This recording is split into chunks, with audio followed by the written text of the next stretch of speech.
What is up, everybody? It's Jeff from Attack at Random, and it's like actually my second take at this.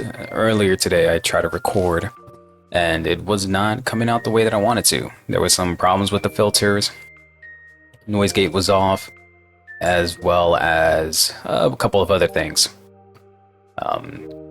After resetting my computer because Windows wanted to be a bitch, I had to redo everything, and one of the things I forgot to do was, set up the audio stuff for this again. Either way, we're here. We're gonna try to get through this in one piece. Yeah, one piece. Anyways, a couple things that has happened over the last week at the time of this recording. One thing in particular, there's a bit of a plot twist that's been happening in the tech world. So Telegram CEO Pavel Durov, I think that's how the name's pronounced. This dude is in some seriously hot water in France right now. So Pavel Durov, however you pronounce his name, is the guy who brought us Telegram, aka the app you use to keep, your memes, your forex secrets, and whatever underworld information or messages you may have. So that same dude has been hit with an indictment in France. And when I say indictment, I don't mean like a speeding ticket or whatever Donald Trump got indicted of. We're talking about accusations of enabling illegal transactions. Like running an underground black market, but with better encryption. The charges are hefty, and they could mean some serious jail time if things go south.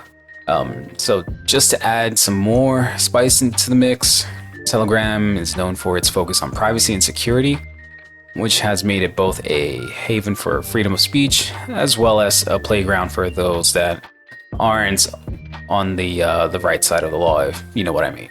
It's like the one dude that's throwing a party down the street, and the neighbors keep calling the cops on them. One of the big charges against Durov is that Telegram has been, shall we say, less cooperative with law enforcement. Think about, rolling up to someone, or the cops rolling up to someone's house, and they open the door and immediately start blasting "fuck the police" and slamming the door in their face. That's basically what they've been doing. So French prosecutors are not impressed with how Telegram has been handling these things.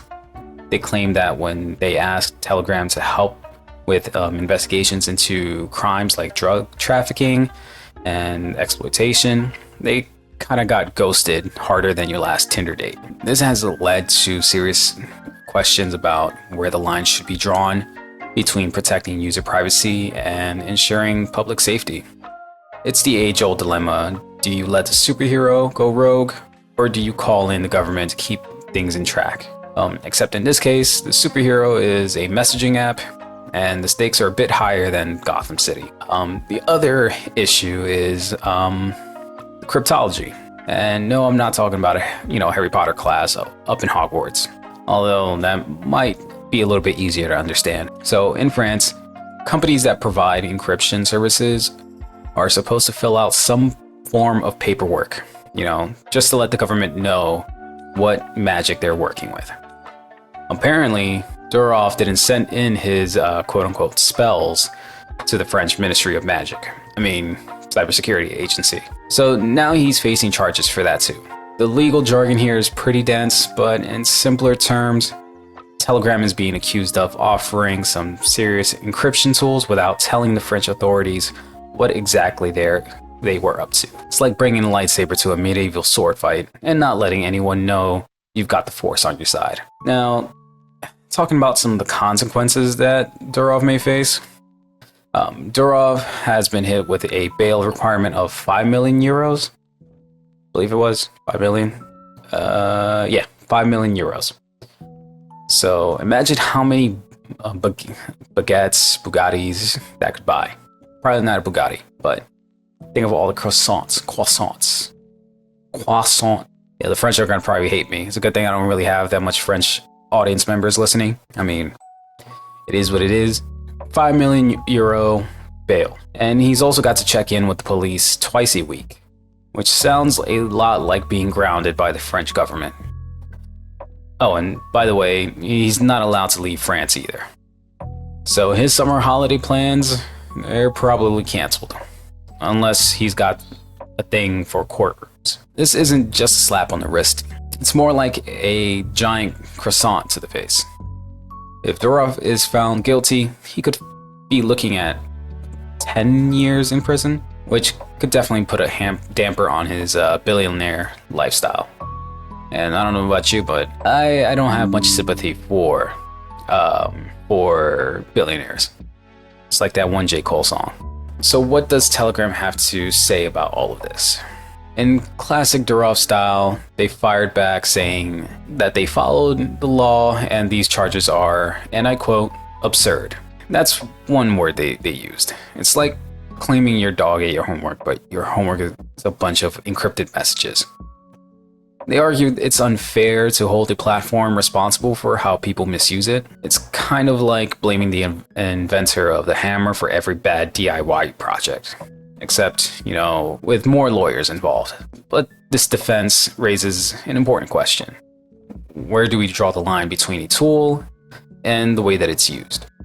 Last thing I want to talk about in regards to this is that on one hand, this legal battle could lead to other governments keeping a closer eye on Telegram, which could change how the platform operates. On the other hand, this could actually boost Telegram's street cred among users who value privacy. Because nothing says we're serious about encryption like facing down an international court case, am I right? But seriously, the outcome of this case could have huge implications for how encrypted communication tools are regulated across the globe. Whether Telegram emerges as a privacy champion or ends up making some major concessions. The ripple effects could be felt far and wide. But overall, we're going to be keeping our eye on this.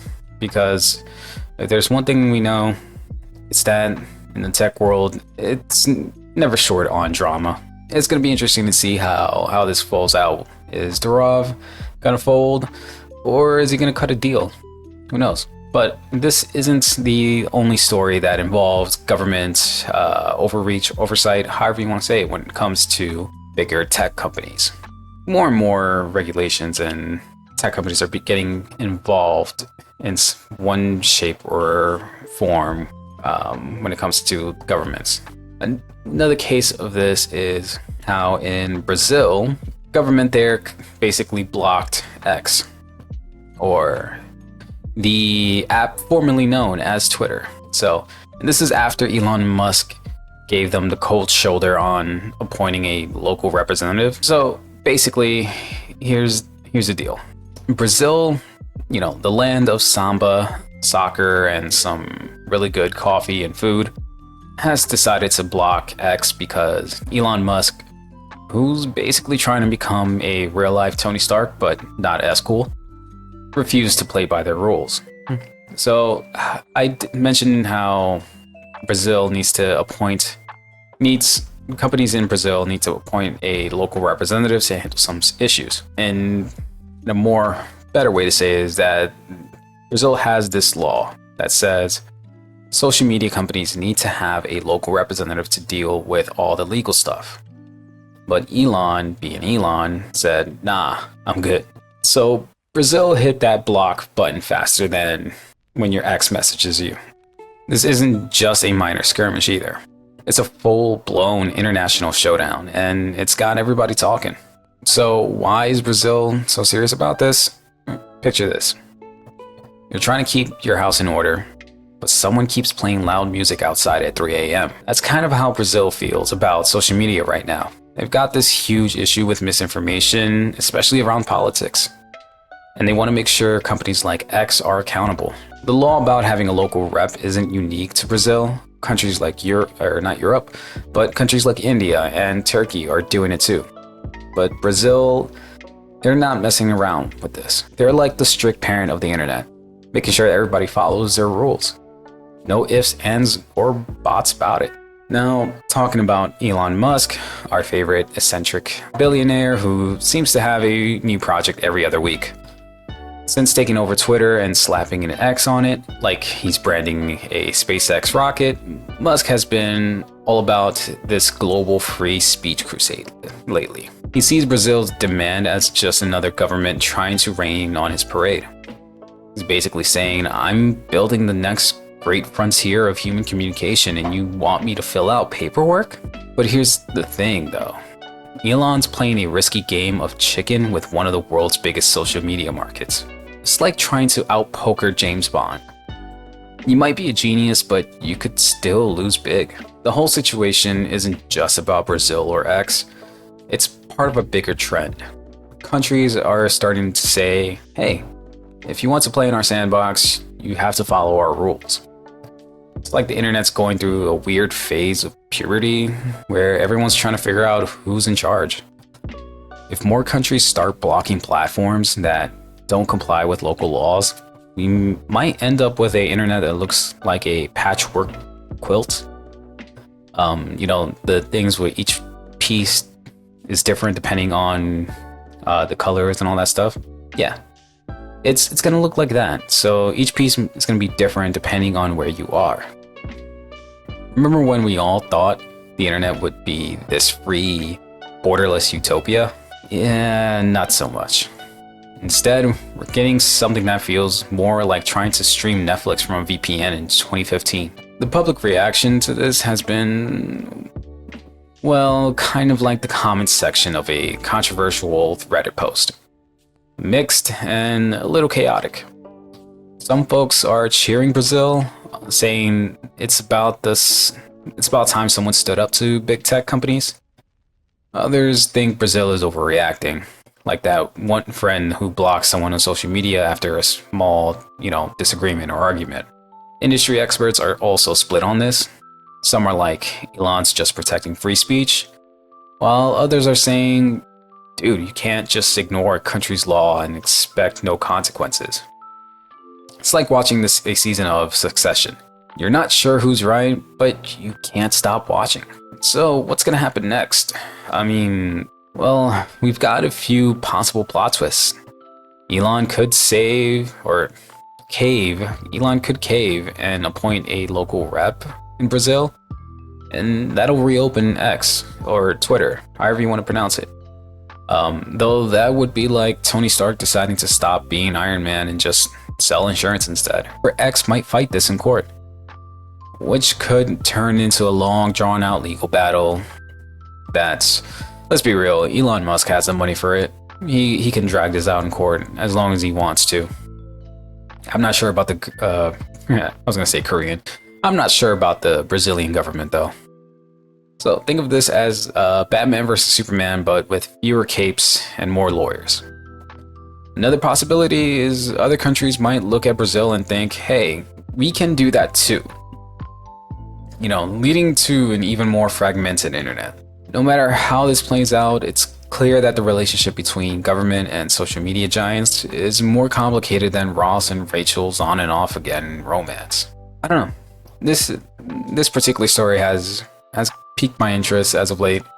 There's been a lot of posts from Elon Musk, not talking shit. Well, basically talking shit on the Brazilian government. And I don't think Elon Musk is going to cave in anytime soon. He's definitely the type of person that will just full on fight this tooth and nail, however the saying is, until the very, very bitter end, or at least until some PR rep comes to him and says, hey, we need to shut this down. We need to cave in. We're losing a lot more money. I'm pretty sure X is losing a shit ton of money right now, the way that it is. Elon is probably praising himself for saving the app formerly known as Twitter. And, who knows? He's the billionaire, eccentric dude that everybody loves to hate and everybody loves to love. So whether you're on his side or on the government side, it's going to be interesting to see how this plays out. So yeah, let me know what you think about this. I definitely have a lot of...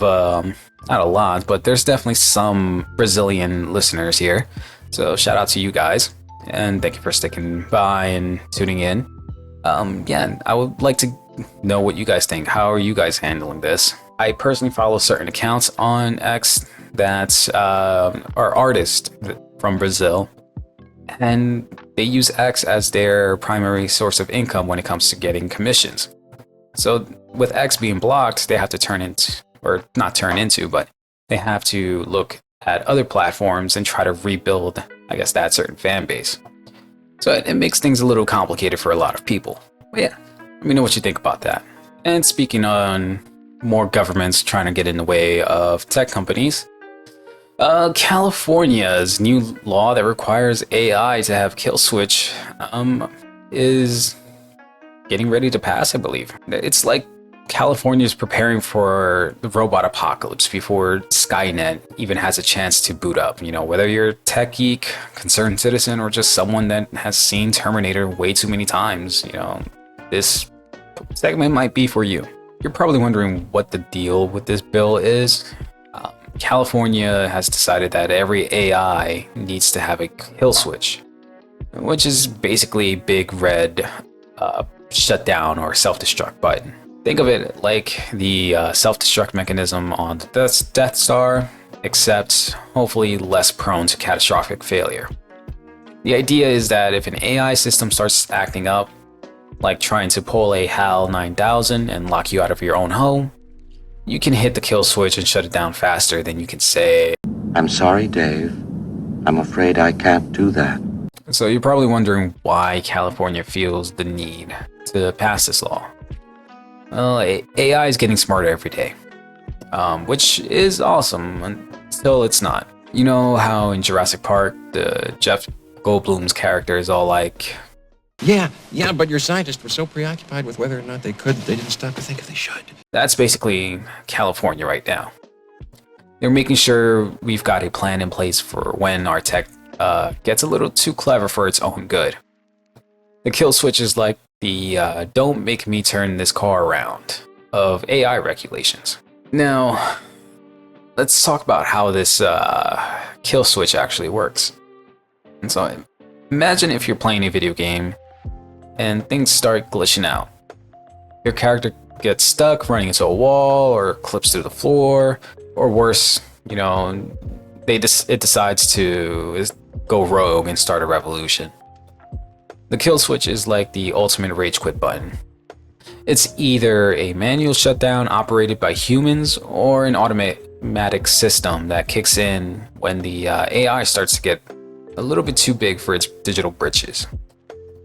Basically, it's like giving your AI a game over screen before it has a chance to respawn. Of course, not everybody thinks this kill switch is all sunshine and rainbows. Some tech experts are worried it could stifle innovation, like telling Tony Stark to stop building an Iron Man suit because they're too dangerous. He's gonna do it either way. He does what he wants. Others point out that implementing a kill switch isn't exactly a plug and play thing. What if it doesn't work? Or, you know, what if somebody hacks it and suddenly your AI butler Jarvis decides to take a permanent nap right before he's supposed to order more food for you, or just decides to go full on Ultron. So that's a level of betrayal that even Loki would be proud of. These are real concerns that need to be ironed out. Yeah, get it? Ironed? Yeah, I make myself fun. I'm funny. Leave me alone. So yeah, these are things that need to be ironed out before we start installing kill switches like the latest iPhone update. This whole thing, what does it mean for AI developers? It just means that they got a lot of work to do. Think of it like giving Batman a new gadget. You know, it's cool, but it's gonna take some time to tinker with it. AI companies will need to make sure that their systems are equipped with these kill switches, which could mean more time, more money, and a whole lot of late night coding sessions. On the flip side, this could push developers to focus more on safety and ethics, kind of like making sure the Hulk always has his stretchy pants on hand. Because we all know, once he rages out, them shits are going to be ripped. Plus, if California's doing it, you can bet other places are going to follow. This could be the start of a new trend in AI development, like the skinny jeans of the tech world. Yeah. You guys remember the skinny jeans? The whole swag era? everybody was doing a jerk, either at school or out in the park, mall, ever. Yeah, you've all been there. Just to zoom out a bit and talk about what this means for society. So by requiring a kill switch, California is basically saying, hey, we love AI, but we also love not having to worry about our coffee machine turning into a Decepticon. It's a move towards building trust in AI, which is crucial because, let's face it, nobody wants to live in a world where they're side-eyeing their Roomba or their, vacuum cleaner, or even their toaster or their printer. Those damn printers. So yeah, this bill is about making sure our tech stays helpful and doesn't pull a Westworld on us. It's about ensuring that as AI gets smarter, we don't end up in a real-life episode of Black Mirror. So yeah, that's basically what's been going on in California. It's more, I guess, government trying to get involved in tech development. And like I said, a lot of people are going to be for this. A lot of people are going to be against this. I'm still on the fence. I highly believe AI is a huge, valuable tool, but I know there's going to be some bad actors that will use AI.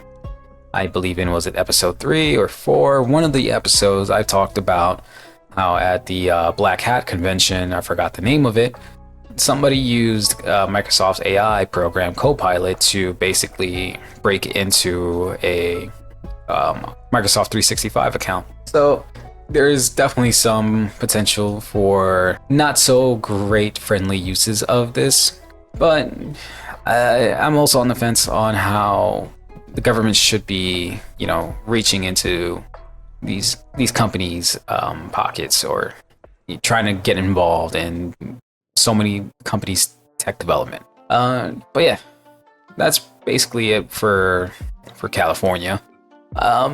One other thing that I did want to talk about, just switching gears here for a moment, is Rockstar. I personally just found out about this not too long ago. I thought it was pretty interesting that it needed to be shared with you guys. It's a little bit of a gaming history that might make you wish you had a DeLorean, to visit an alternate timeline. A timeline that canceled, or a timeline that still has Grand Theft Auto Tokyo. Yeah. Rockstar once had plans to let us wreak havoc on the streets of Tokyo. But it wasn't meant to be. So here's the deal. Back in early 2000s, Rockstar thought, what if we made a GTA game, but set in Tokyo? I mean, who wouldn't want to be running around Tokyo acting like a Yakuza boss and just fucking shit up, With the city's bright neon lights, crazy fast-paced lifestyle, and just having that anime protagonist energy. It's the perfect setting. Imagine cruising down Shibuya Crossing with your gang, blasting J-pop or J-rock, and just causing a shit ton of mayhem. It would have been like GTA meets Lost in Translation, but with more explosion and fewer awkward karaoke scenes. So there's a couple of reasons why it just didn't go through. One of them being the road systems in Tokyo. Let's just say they're more twisted than a pretzel. It turns out trying to accurately recreate Tokyo's streets was like trying to explain why the chicken crossed the road. That was corny, and I'm keeping that shit. So, Rockstar realized that making an open world game in Tokyo would be a logistical nightmare. Plus, cultural differences meant they'd have to tread carefully, like super fucking carefully. Because GTA's usual brand of satire might not have gone down so well in Japan. So back in 2003, Rockstar's parent company, Take-Two Interactive, they filed trademarks for GTA Tokyo, GTA Sin City, and GTA Bogota. It was like when you saved the names of your future kids in your phone's notes app. We got all excited, Tokyo, Sin City, and Bogota. It was like a world tour of chaos. But Just like my plan to become a pro skateboarder, none of these ever panned out. They filed those trademarks as a sort of just-in-case move, but they never actually pulled the trigger on them. So, if GTA Tokyo had been made, it would have marked a major shift in the series. So, Rockstar was gonna go global. But in the end, they decided to just stick closer to home. Maybe they realized that Americans love blowing stuff up in, America. Or perhaps they just didn't want to deal with the hassle of trying to be, more culturally, not appropriate, but culturally sensitive when it comes to Japan's culture, since they may not take the same type of humor that Americans do. So now imagine if it actually happened though. Tokyo's iconic landmarks like the Tokyo Tower, Akihabara's Electric Town, and the infamous, the Kabukicho. I'm probably butchering these names so fucking hard. But the Kabukicho Red Light District. Those could have all been part of your playground. Maybe we'd have seen new gameplay mechanics like, navigating Tokyo's labyrinth of a public transportation system, or just dealing with the Yakuza in their own backyard. Imagine if Tommy Vercetti just went from Vice City over to Tokyo, or CJ, for that matter, leaving Los Santos and heading to Tokyo. I forgot the dude's name from GTA 3 because although he looks similar to what's his name, Tommy Vercetti, apparently it was not Tommy Vercetti. It was a different person. GTA Tokyo is just one of the many ideas that Rockstar toyed with but never really developed. But they're not alone in this, tragic saga of what could have been. Back in 2014, Platinum Games, the same studio that gave us Bayonetta and Nier Automata, they announced Scalebound. It was supposed to be their big foray into the action RPG space, and it featured a young hero with a dragon companion. Picture God of War meets How to Train Your Dragon. It sounds pretty cool. The trailers looked promising and the hype was real, but despite the excitement, Scalebound was never made it past the concept stage. Some say it was due to shifting priorities after Square Enix acquired Platinum Games, while others blame the notoriously tight deadlines. Whatever the reason, we're still waiting for the game that could have been a modern classic. And by we, I mean me. I was so excited for Scalebound. It was a game that I was hyped for. I was talking to all my friends about it, and to this day, I still talk to my friends about it. I will bring it up in conversation randomly. Matter of fact, I will be texting my friends here in just a minute, saying how much I wanted Scalebound. Wink, wink, hacky sack. There was also Deep Down, that was made by Capcom. It was announced back in 2014. And this was an action RPG that had us all dreaming of dungeon crawling with a dark fantasy twist. Think Diablo, but with Capcom's signature flair. Sword-wielding heroes battling grotesque monsters in a procedurally generated levels. Early previews showed some of solid mechanics and engaging visuals. However, despite generating buzz, Deep Down was quietly canceled around 2017. Speculations range from internal shifts at Capcom to the project just not meeting the high standards set by the company. Fans were left wondering if we ever see those dark dungeons come to life again. Also, let's not forget Star Wars 1313. While it's not a GTA title, Star Wars 1313 still deserves a shout out. It was developed by LucasArts, and it was supposed to focus on a bounty hunter, Boba Fett, exploring the seedy underbelly of Cloud City. The game had an amazing artistic direction and it had some promise. But Disney's acquisition of Lucasfilm led to its cancellation. Fans mourn the loss of what could have been a masterpiece in the Star Wars universe. And now we got this shitty ass fucking Star Wars Outlaws. Which, if you have not played it, don't. It is not good. Don't do it. Don't put yourself through that torture. So why do many games just end up in development hell? And it's honestly a mix of factors, shifting priorities, financial issues, creative differences, or simply not meeting the high standards required to satisfy both the developers and the fans.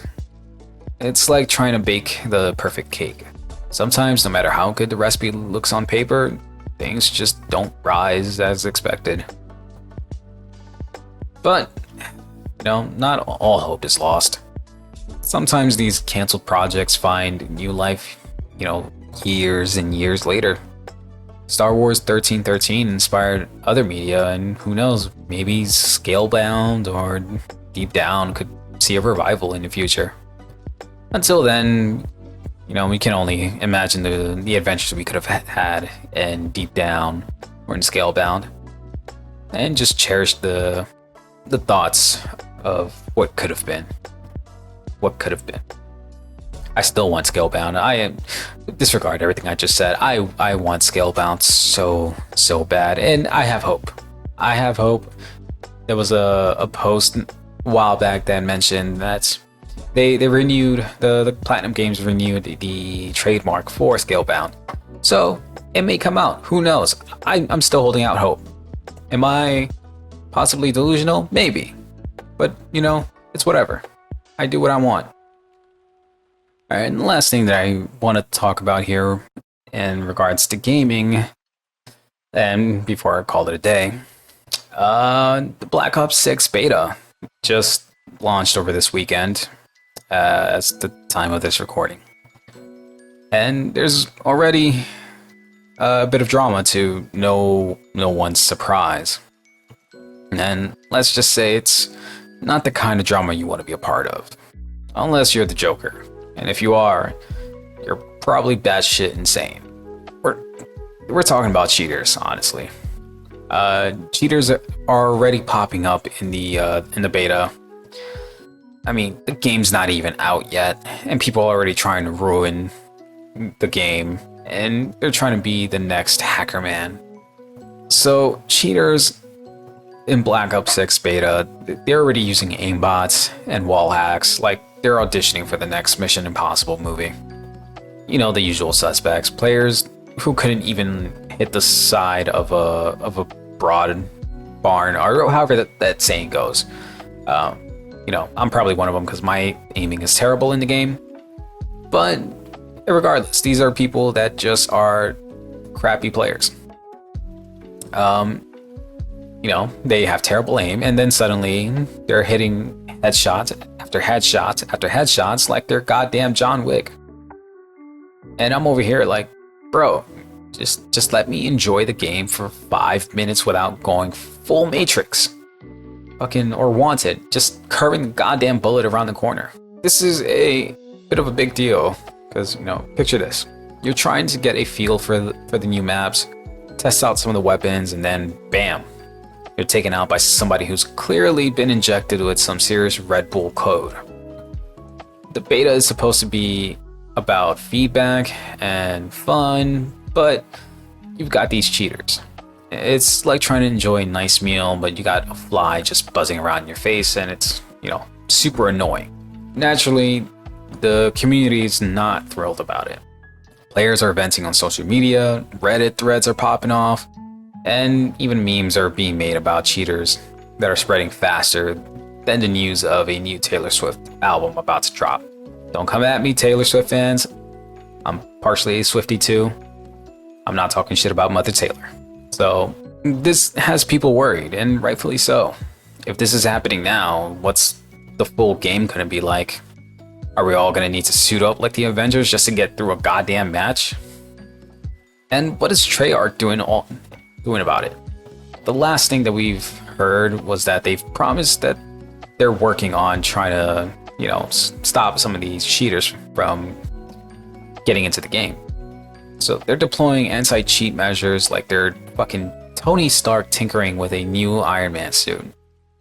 They're monitoring suspicious activity and banning accounts faster than you can say game over. But the real question is this going to be enough to keep the cheaters at bay when the full game launches? I mean, I don't know about you, but I'm hoping they bring out the big guns, like fucking where's Thanos when you need him the most? So, if cheating doesn't get under control, it could be game over for a lot of players. And not in the fun, I'll just respawn and try again anyway. Imagine the full release turning into a cheater's playground like Modern Warfare 2 was. The esports scene would take a hit, casual players might jump to, another game, and we could see the game end up with another Fallout 76 situation on our hands. And nobody wants that. Not even the cheaters, because where are they going to be if nobody is in the game anymore? But, it's not all doom and gloom.